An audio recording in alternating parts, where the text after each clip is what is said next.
Me ha ganado, hoy lo llevo fatal. Un aplauso para él, vamos a tener un jugador.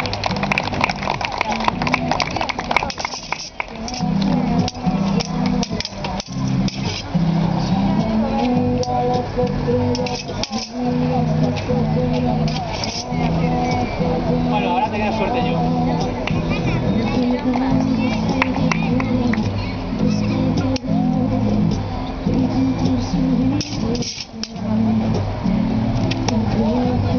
Esto que me ha dado la mano.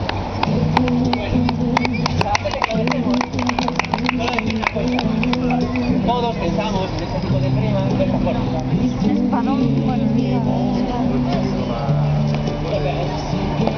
Uy.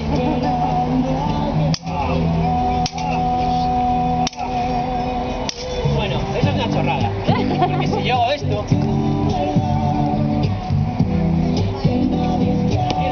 acabó lo que se daba. Es un idiotez. Abrir tanto las series, está muy bien para las pelis. Para las pelis está bien. Tenemos armas para todo. Pero eso no funciona muy bien en la vida real. En la vida real funcionan los movimientos cortos, como podéis ver en la esgrima deportiva. En esta esgrima también.